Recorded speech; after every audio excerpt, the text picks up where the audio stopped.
여러분, 우리 그리스도인들에게 예배당은 삶의 중심입니다. 삶의 중심. 이곳에서 내 삶의 주인을 만나고 예배하고 그 주인의 음성을 듣고 그 음성을 따라 살아가기 때문에 내 삶의 중심은 예배당이다라는 말이 합당한 말입니다. 내 삶의 실제 주인은 우리의 예배를 받으시는 삼위일체 하나님이십니다. 천지 만물의 창조자, 우리 죄인들의 구원자, 천국으로 인도하시는 이 하나님이 진실로 우리의 삶의 주인이 되시는 분이십니다. 그러기에 주일에 예배당을 찾아 예배하는 것은 뭔가 고상한 종교 생활을 즐기는 것이 아닙니다. 우리의 참 주인은 하나님이심을 인정하고 밝히 드러내는 종의 몸짓이 되겠습니다. 여러분, 예배당은 동네마다 있고 거리마다 있고 건물마다 있습니다. 그런데 성탄절, 부활절, 추수감사절은 오직 한 곳에서만 모여 예배해야 한다면은, 만약 그런 주장이 있다면은 그곳 예배당은 얼마나 중요한 예배당이 되겠습니까? 그죠? 우리나라 모든 그리스도인들이 성탄절, 부활절, 추수감사절은 반드시 이곳 예배당에 모여서 예배드리라 하면은 그 예배당이 여러분 얼마나 귀중한 곳이 되겠어요. 어디에다 지어야 되고 또 어떻게 지어야 될까 굉장히 중요한 과제가 되지 않겠습니까? 여러분, 다윗 왕과 그 아들 솔로몬 왕이 살아가던 시대에도 지역마다 예배하는 곳이 있었어요. 그것을 우리는 산당이라고 부르게 됩니다. 산당. 구약성을 읽다 보면 산당이라는 말이 많이 나옵니다. 지역마다 있는 예배 장소였어요. 솔로몬 왕이 1000번제를 드린 곳이 기브온 산당이었어요. 기브온에 있는 산당이었는데, 여러분, 당시 모세로부터 만들어진 성막이 어디에 있었냐면은 이 기브온 산당에 있었어요. 그래서 다른 산당보다도 기브온 산당이 가장 크고 많은 사람들이 그곳에서 예배드렸고, 솔로몬 왕도 그 기브온 산당에 가서 예배를 드리고 있었어요.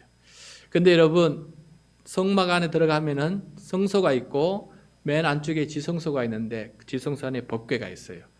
이 법궤는 하나님께서 그 자리에 앉으신다 그래서 보좌라 그래요. 보좌. 그래서 하나님께서 그 자리에 앉으셔서 자기 백성을 통치하신다라는 의미에서 굉장히 중요한 것이 법궤예요.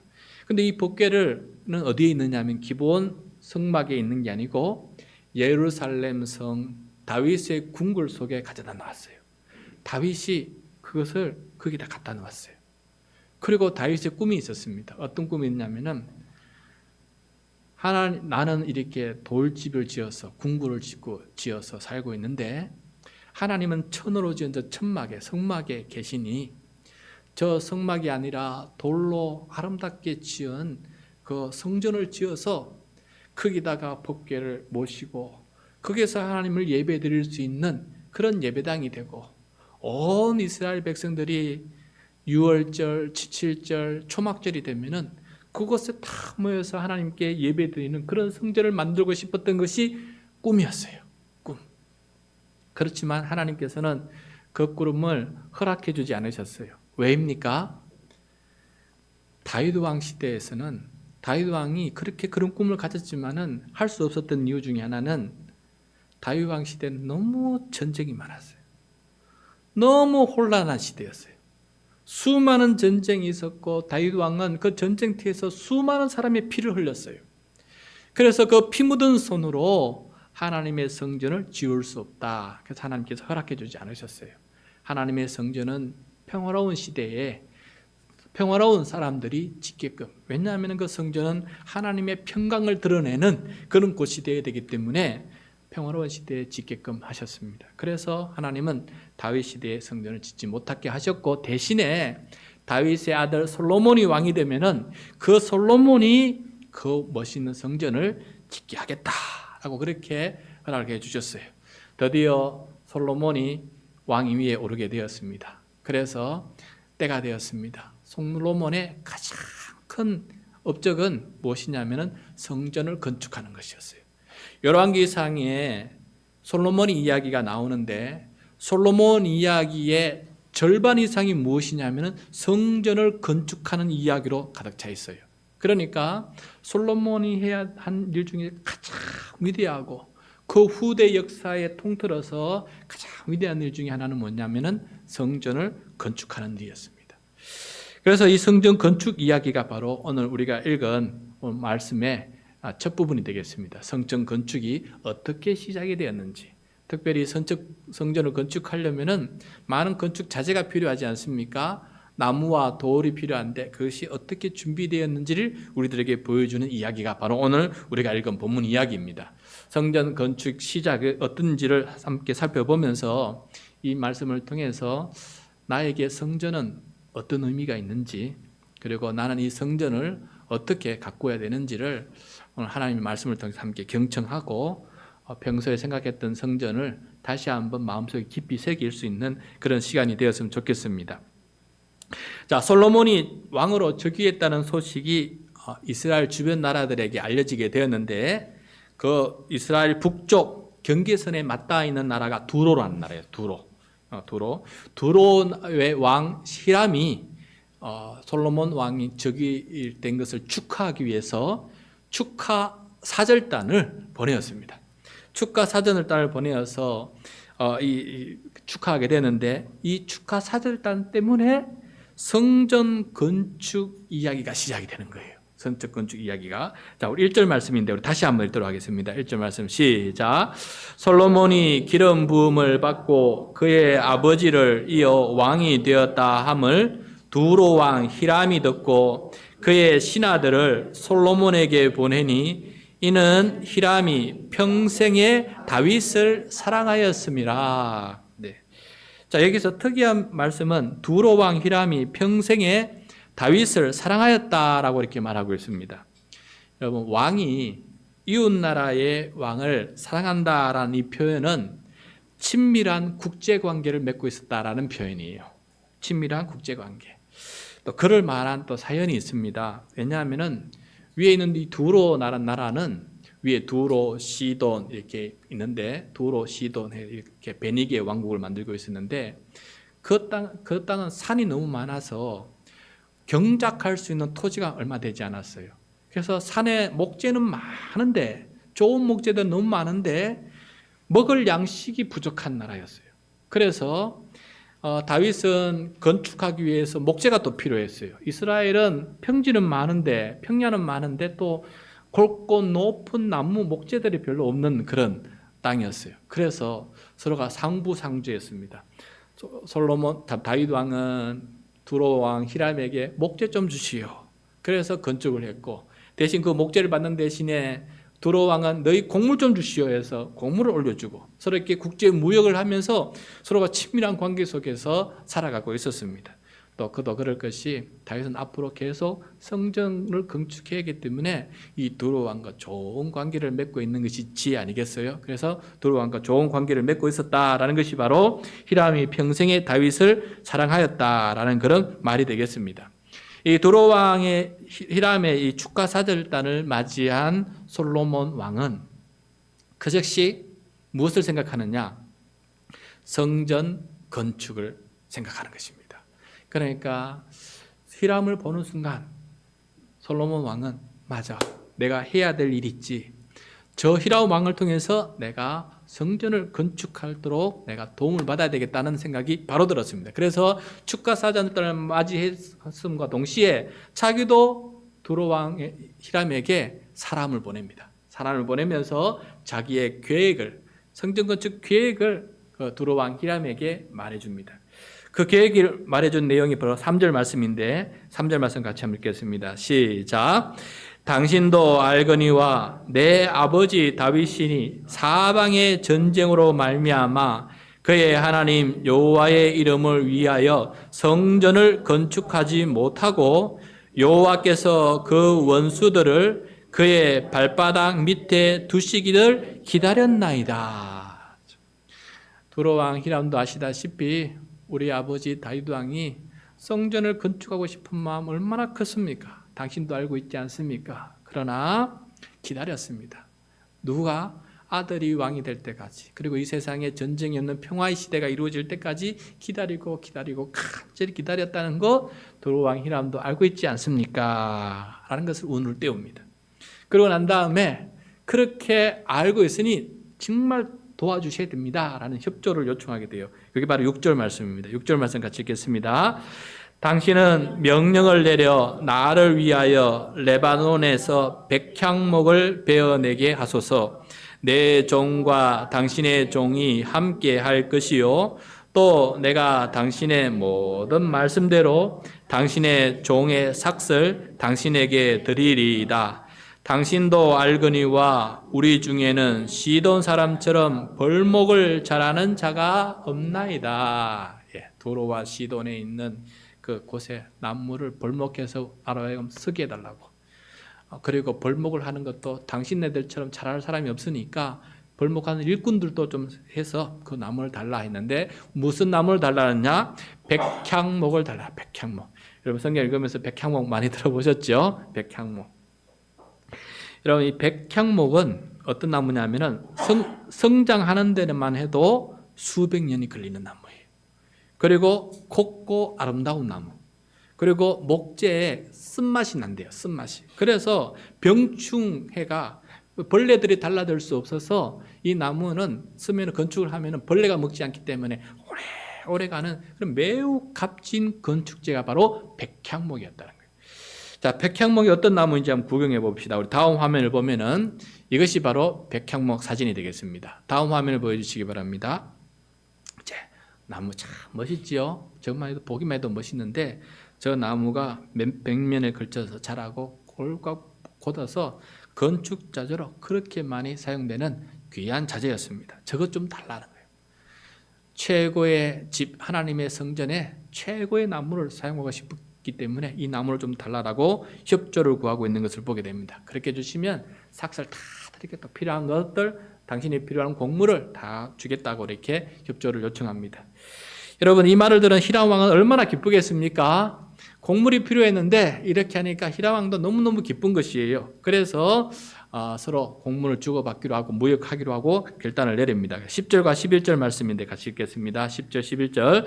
솔로몬의 모든 원대로 백향목 제목과 잣나무 제목을 주매 솔로몬이 히람에게 그의 궁정의 음식물로 밀 2만 고루와 맑은 기름 20고루를 주고 해마다 그와 같이 주었더라. 그래서 밀 2만 고루는 정확하게 계산한 학자들이 없는데 대체적으로 합의하는 내용이 어떤 내용이냐면은 솔로몬 궁궐에서 모든 사람이 1년 동안 먹는 양이 보다 1.5배가 더 많대요. 그러니까 솔로몬이 먹는 궁궐에서 먹는 양보다 더 많은 양을 히람에게 주면서 그렇게 보답해서 주면서 그 나무를 구했다는 것이죠. 얼마나 비싼 그런 나무가 되겠습니까? 그렇게 서로 주고받으면서 이렇게 준비했는데 솔로몬 왕은 본격적으로 성전 건축을 위해서 이제는 일꾼을 우리나라 그렇게 목재가 오면은 받고 또 그 목재를 캐는데 도움을 줄 사람들도 보내줘야 되고 그것뿐만 아니라 돌도 떠야 되기 때문에 일꾼이 너무너무 많이 필요했습니다. 그래서 그때부터 솔로몬 왕은 일꾼을 모집하게 됩니다. 그게 바로 13절, 14절 말씀이에요. 13절, 14절 얼마나 많은 일꾼이 자원해서 섬기게 되었는지 한번 봅시다. 시작. 이에 솔로몬 왕이 온 이스라엘 가운데서 역군을 불러 일으키니 그 역군의 수가 3만 명이라. 솔로몬이 그들을 한 달에 10,000명씩 번갈아 레바논으로 보내매 그들이 한 달은 레바논에 있고 2달은 집에 있으며 아도니람은 감독이 되었고. 자, 일꾼의 수가 3만 명입니다. 즉 그 백향목을 가지고 오는데 사람을 보내는 일꾼이 3만 명이 된다. 여러분 이스라엘 12지파이니까 지파별로 나누면 2,500명, 지파별로 2,500명이 자원해서 이 노동에 참여하는 것을 보게 됩니다. 그런데 참 솔로몬은 지혜로워요. 10,000명만 딱 뽑아서 10,000명만 그쪽에 다 보내고 평생을 있는 것이 아니고 3배를 뽑았어요. 그죠? 3배를 뽑아서 10,000명씩 한 달씩 돌아가면서 그 일을 하게 했습니다. 그러니까 이 사람들은 1년에 3달은 거 가서 일하고 나머지 8달 동안 일단은 자기 농사 짓고 가정과 가사를 돌볼 수 있도록 두 가지 일을 다 같이 병행할 수 있도록 이렇게 하는 것을 보게 됩니다. 참 솔로몬의 지혜는 참 대단하다는 것을 보게 됩니다. 윤번제로 돌아가면서 그렇게 일을 하는 것을 보게 돼요. 이 일은 어떻게 이런 지혜가 나왔냐면은 원래 제사장들이 24반열이 있는데 24 종족이 있는데 1년에 2차례 일주일씩 순번제로 돌아가면서 성전에 나와서 봉사를 했어요. 이것이 하나님의 율법이었어요. 그것을 아마도 깨닫고 이것이 참 공평하고 공정하다, 공평하고 공정한 지혜다 해서 그렇게 3만 명을 뽑아서 10,000명씩 한 달씩 그렇게 돌아가면서 일을 하고 있는 것을 보게 됩니다. 일을 할 때에도 참 지혜가 필요하다 한 생각이 듭니다. 공정하면서도 올바르게 일을 할 수 있고 불평 없이 누구에게나 자원하는 기쁨으로 그 일을 할 수 있도록 이렇게 지혜를 한다는 것은 참 좋은 일이다 생각이 듭니다. 다음에 이제 이 성전 건축에 필요한 두 번째 재료는 뭐냐면 돌이에요. 더 중요한 것은 돌입니다. 돌을 먼저 해야 되기 때문에 이 돌은 이스라엘 땅에 많아서 자체 조달을 하게 됩니다. 채석장에서 돌을 캐게 되는데 이 돌을 떼다가 다듬는 일에 얼마나 많은 사람이 더 많이 필요하겠어요. 나무보다 더 무겁고 크니까. 15절부터 17절입니다. 돌을 뜨는 데 들어간 사람들을 한번 봅시다. 15절부터 17절 시작. 솔로몬에게 또 짐꾼이 7만 명이요 산에서 돌을 뜨는 자가 8만 명이며 이 외에 그 사역을 감독하는 관리가 3,300명이라 그들이 일하는 백성을 거느렸더라. 이에 왕이 명령을 내려 크고 귀한 돌을 떠다가 다듬어서 성전의 기초석으로 놓게 하매. 레바논에서 볼목을 하는 사람이 3만 명이라면은 돌을 떠다가 다듬는 사람은 8만 명. 그리고 그것을 나르는 사람들도 7만 명. 짐꾼이 7만 명. 이들을 관리하는 사람만 해도 3,300명. 도합 18만 3,300명. 18만 3,300명이 참여하는 거대한 공사가 되었습니다. 이들의 헌신으로 성전이 건축이 되기 위해서 필요한 재료들, 제목과 돌들이 하나씩 갖추어지게 돼요. 여러분, 성전 건축 간단한 게 아닙니다. 이게 국제 관계도 좋아야 되고 국제 무역도 잘 해야만이 성전을 건축할 수 있고 그들의 외국인 근로자들, 기술자들도 잘 그들의 도움을 받아야 되고 자국민들의 헌신적인 참여가 있을 때 가능한 것이 바로 성전 건축이었다라는 것을 우리가 깨닫게 됩니다. 그리고 성전을 건축하는 데마다 몇 년이 걸렸냐면 7년이 걸렸어요. 7년. 오랜 기간 긴 순종과 긴 헌신이 필요했던 것이 바로 최초의 성전 건축이었다라는 것을 오늘 말씀을 통해서 우리가 배우게 됩니다. 자, 여러분, 솔로몬이 건축한 성전은 그럼 어떤 모습이었을까? 솔로몬 성전이 바벨론 제국에 의해서 1차 파괴가 되었어요. 그래서 사라져 버렸어요. 그래서 바벨론 포로를 잡혀갔던 사람들이 다시 돌아와서 70년 뒤에 다시 성전을 재건축했어요. 스룹바벨에 의해서 다시 성전을 재건축했어요. 그런데 이 두 번째 건축한 성전이 또 로마 제국에 의해서 또 무너져 버렸어요. 그래서 지금은 이스라엘 땅에 가면은 예루살렘 성에 가면은 성전 터만 있고 거기에 성전이 없습니다. 볼 수가 없어요. 그래서 우리는 성경의 기록과 또 우리의 상상을 통해서 성막과 성전이 어떠했는지를 우리가 상상할 수밖에 없는 것입니다. 최초에 만들었던 성전 말고 성막, 모세가 만들었던 천막으로 만들었던 성막은 어떠했느냐? 그림을 보면은 이렇습니다. 다음 그림을 보시면은 저런 식으로 가운데 있는 것이 성막이고 앞에 제단이 있고 그 다음에 제물을 싣는 물두멍이 있고 저기서 제사를 드리는 그런 모습이었어요. 좀 초라하지요. 이동식이니까 이동할 때마다 저걸 치고 또 접어야 되고 치고 접어야 되니까 이동식 성막이었습니다. 저 안에 성소가 있고 가장 안쪽에 지성소, 그 지성소 안에 법궤가 놓여 있는 것을 보게 됩니다. 하나님께서 앉으시는 자리다 해서 법궤가 있습니다. 그런데 이런 성막을 솔로몬은 돌로, 나무로, 박향목으로 짓게 됩니다. 어떻게 지었을까? 다음 화면을 보시면은 이렇게 지었다라고 생각하고 있습니다. 벽돌로 멋있게 3층 건물로 짓고 외곽에도 방도 만들었고 그다음에 안에는 전부 다 금으로 저 안에 밖은 돌멩이고 안에는 백향목으로 널판지를 다 붙였어요. 백향목 널판지를 다 붙인데 그 백향목 널판지를 전부 다 금으로 도배를 했어요. 금으로 도배해서 저 안에 전부 다 금입니다. 그리고 안에 지성소를 계단에서 올라가 문을 열고 들어가면은 그 안에는 법궤가 놓여 있는 것을 보게 됩니다. 그리고 바깥에 지단도 돌재단을 만들고 물두멍도 녹을 녹여서 크게 만들어서 이렇게 멋있는 그런 성전, 솔로몬이 성전을 만들게 되었는데 저 성전을 만드는데 7년 18만 3,300명이 헌신해서 만든 것이 바로 저 성전인데 지금은 볼 수가 없습니다. 성전이 없습니다. 이 솔로몬 성전 건축 이야기를 묵상하다가 제가 설교를 준비하다가요. 우리 교회가 이 예배당 공간을 위해 기도하고 헌금하고 이 공간을 구입하고 여기 인테리어를 하고 저 먼지 있던 곳에 이곳으로 이전했던 그 이야기들이 머릿속에 떠올랐습니다. 그래 솔로몬이 건축하듯이 우리 교인들과 더불어서 이 예배당 공간을 이렇게 마련하기 위해서 함께 기도하고 애썼던 그 모든 이야기들이 떠올랐어요. 오늘 말씀해 보면은 우리가 특별히 두 가지가 있는데 우리 교우들과 기도회와 헌금이 그들이 했던 헌신의 모습을 본받은 것이고 또 인테리어 사업체, 인테리어 업체가 사실 다 일을 했거든요. 그러니까 그 둘의 기술자들, 수많은 역군들 그 모든 것을 우리가 하진 않았지만은 우리 기도와 헌금을 통해서 그들을 고용하게 되는 것이죠. 그래서 업체를 통해서 이 모든 인테리어, 이 모든 것을 했던 것들이 하나씩 생각이 나는 것이었습니다.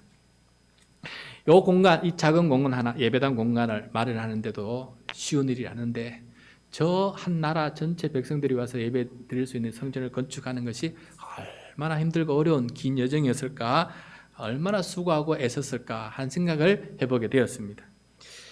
여러분, 그런데 우리 그리스도인들이 유념하고 유념해야 될 것이 있는데 여러분, 이 공간은 예배당이지 성전이 아니다라는 것이에요.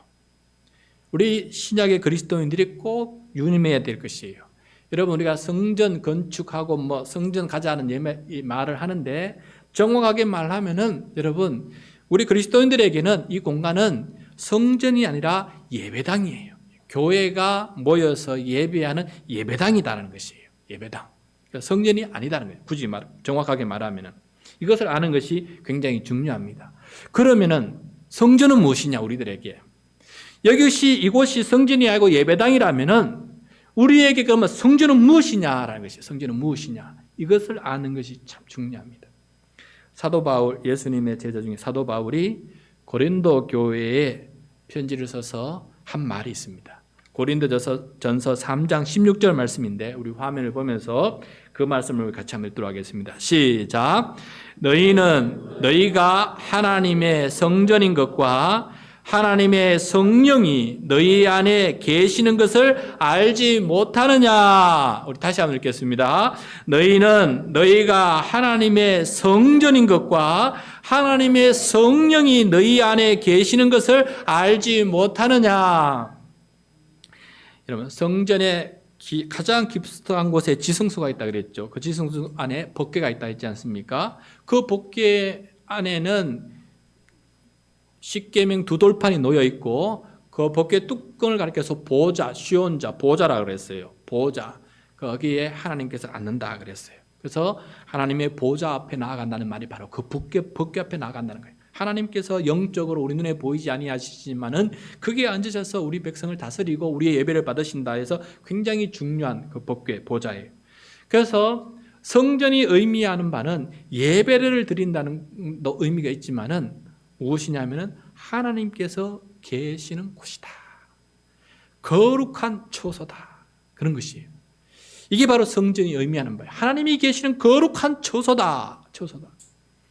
그런데 오순절을 기점으로 120명의 제자들이 마가의 다락방에 모여서 기도하는데 오순절 날에 성령이 혀에 불같이 내려서 각자의 이마에서 어떤 일이 벌어졌습니까? 여러 가지 방언으로 나라의 말로 기도하지 않습니까? 방언하지 않습니까? 성령이 그냥 임하였습니다. 그때 오순절을 기점으로 하나님께서 성령으로 교회에 임재하게 된 거예요. 하나님께서 성령으로 강력하게 성도들 가운데 임재하게 되신 거예요. 그러므로 우리는 하나님의 성전이 되었다라는 것이에요. 여러분, 우리 각자의 마음속에는 성령님이 계시고 또 예수 그리스도 이름으로 모인 이 공동체 안에는 주의 영이 함께 있어요. 그래서 우리가 있는 공간은 어디든지 우리가 성전이라는 것이에요. 여러분, 교회 가자 하는데 여러분, 교회가 건물입니까?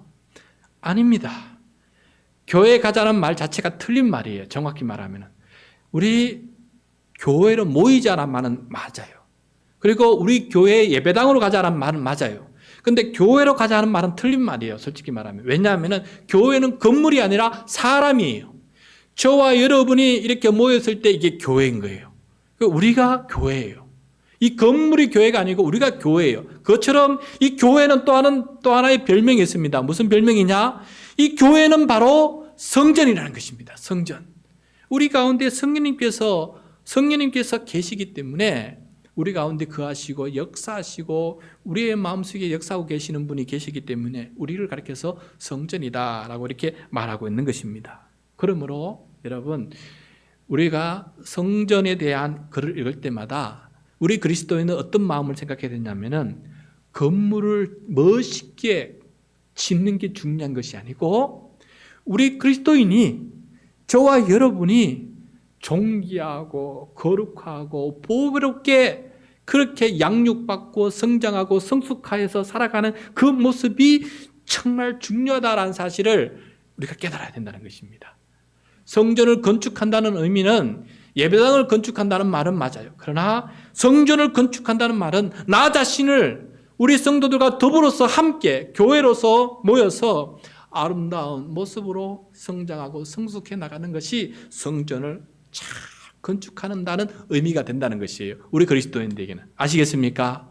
그러므로 앞으로는 여러분, 우리가 성전을 건축하자 할 때 이 말을 꼭 잊어버리면 안 됩니다.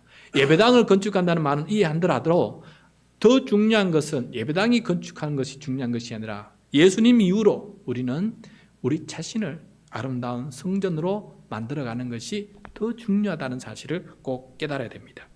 그렇다면 이 새로운 성전인 이 교회는 어떤 건축 자재로 어떻게 건축되어야 되는지를 아름다운 그림원으로, 그렇게 상상력의 그림원으로 우리들에게 또 가르쳐 주셨어요. 사도 바울인데요. 에베소서 2장 20절부터 22절 말씀이에요. 우리 화면을 보면서 같이 한번 읽겠습니다. 어떻게 이런 성전을 건축하는지 20절부터 22절 시작. 너희는 사도들과 선지자들의 터 위에 세우심을 입은 자라. 그리스도 예수께서 친히 모퉁이 돌이 되셨느니라. 그의 안에서 건물마다 서로 연결하여 주 안에서 성전이 되어가고 너희도 성령 안에서 하나님이 거하실 처소가 되기 위하여 그리스도 예수 안에서 함께 지어져 가느니라. 여러분, 이게 성전 건축 설계도고 이게 성전 건축 과정이에요. 우리 그리스도인들이 반드시 알아야 될 것입니다. 이것이 바로 성전 건축의 재료고 건축 방식입니다. 먼저 이 성전의 터는 그리스도의 제자들인 12제자들과 또 그의 제자들 선지자들이 전한 복음의 터 위에 있어야 됩니다. 자, 성전을 지으면 좋은 터가 있어야 되지 않습니까? 땅이. 근데 그 터가 뭐냐? 복음이에요. 복음. 우리가 복음의 터 위에서 세움을 받은 사람이에요. 우리는 하나님 나라의 천국 복음을 듣고 그 복음을 받아들이는 사람입니다. 그래서 우리는 그 복음의 터 위에 세워진 성전이라는 것이에요. 그런데 이 성전의 모퉁이 돌은 누구냐? 모퉁이 돌은 누구냐? 바로 예수 그리스도다라는 것이에요. 모퉁이 돌이 뭐냐 하면은 다음 그림을 보여주시기 바랍니다.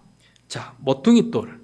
그러면 건물을 지을 때 벽과 벽을 세워 올리지 않습니까? 그런데 두 벽을 세우는 그 모서리에 가장 큰 돌을 이렇게 고정해서 세워요.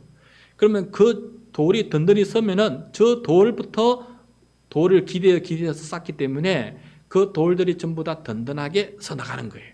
그러니까 바로 저 모퉁이 돌을, 저 구퉁이 있는, 저 모퉁이에 있는 저 큰 돌이 바로 모퉁이 돌이에요. 저 모퉁이 돌이 누구냐? 예수 그리스도라는 거예요. 그 말은 저 돌멩이 하나하나가 우리들입니다. 저 돌멩이 등이 하나가 우리인데 우리의 돌이 우리가 흔들리지 않고 견고하게 설 수 있는 비결은 어디에 있느냐? 예수 그리스도 안에, 예수 그리스도를 의지하고 예수 그리스도 안에 있을 때, 예수 그리스도를 따를 때, 예수 그리스도의 말씀 앞에 순종하면서 예수님을 나의 구주로 영접할 때 우리는 든든히 서 있는 견고한 돌이 되고 성전으로 세워줄 수 있는 돌이 된다는 것을 말씀해 주고 있습니다. 여러분, 벽돌은 채석장에서 떠서 다듬은 돌이에요. 자연석이면은 저렇게 건축할 수가 없어요. 그죠? 채석장에서 돌을 떠다가 정으로 찍어서 저렇게 네모난 돌로 만들어야 돼요. 그래서 저렇게 하나씩 세워가는 거 아니겠습니까? 그리고 저것이 잘 연결되어 있어요. 울퉁불퉁하면은 바람이 불거나 풍파가 닥치고 지진이 나면 우르르 다 무너져 버리지 않겠습니까? 그래서 견고하게 타닥 아구가 맞게끔 잘 쌓아 올려야 되는 거 아니겠습니까? 울퉁불퉁했던 자연석과 같은 우리들은 천국 복음을 듣고 우리가 죄인임을 깊이 깨닫고 회개를 합니다.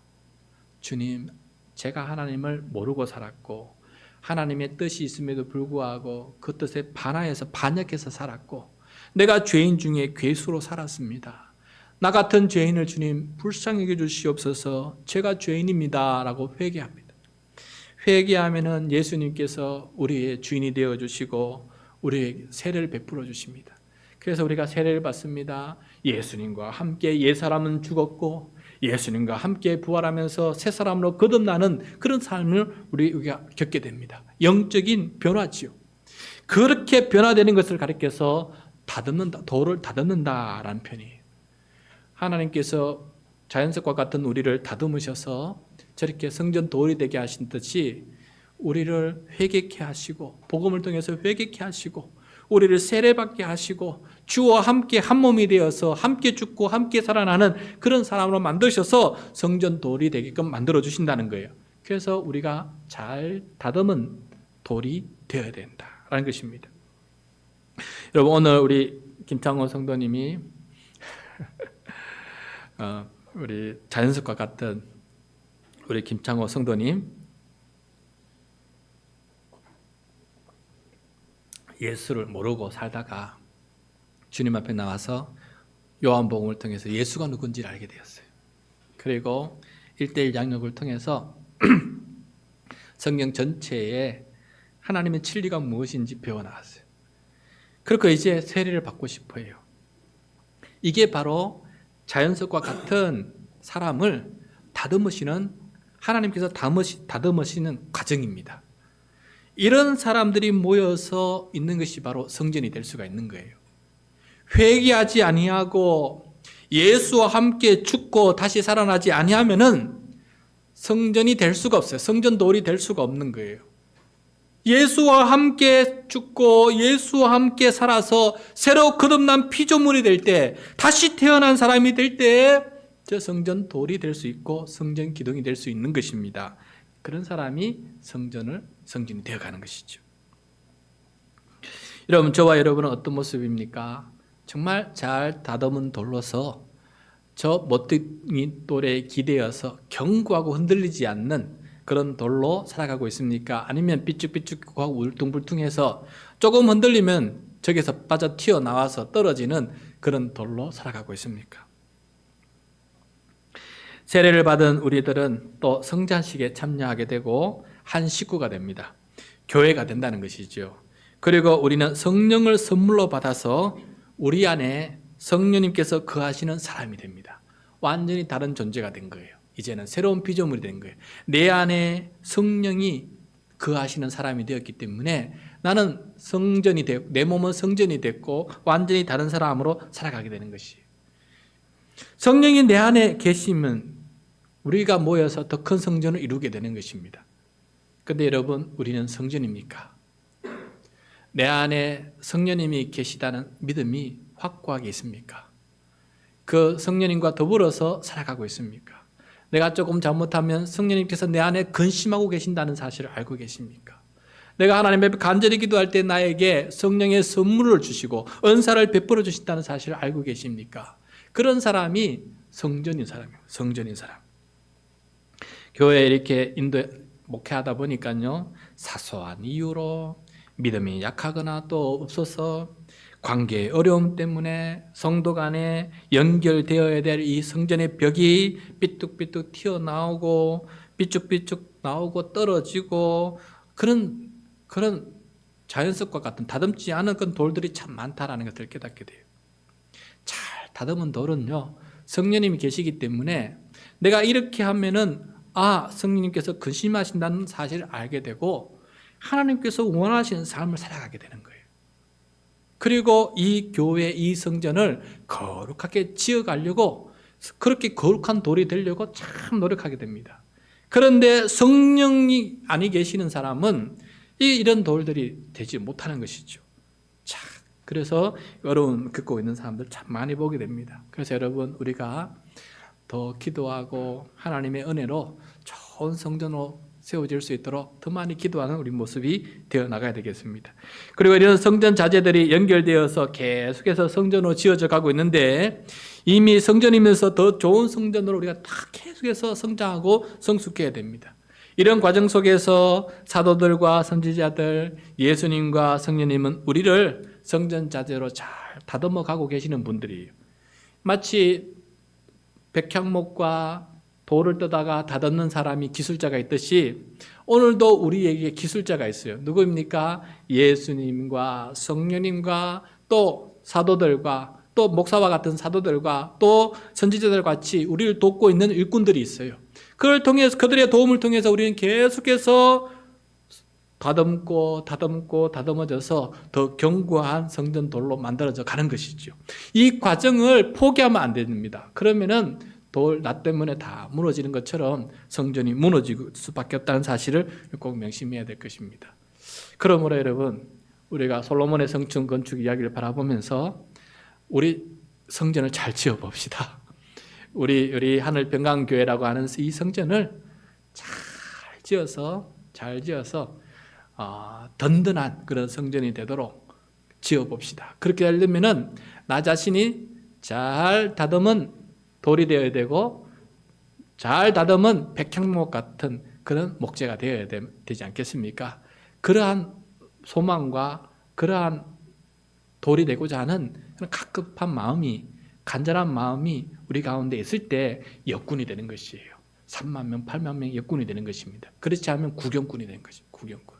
그래서 우리가 하나님께서 불러주셨사오니 이 교회의 성전 돌로 우리를 돌로 세워주셨으니 예수 그리스도의 의지에서 이 성전을 잘 만들어가서 하나님 앞에 기쁨이 되는 그런 성전이 될 수 있는 우리 모두가 될 수 있기를 간절히 축복하고 또 축원드립니다.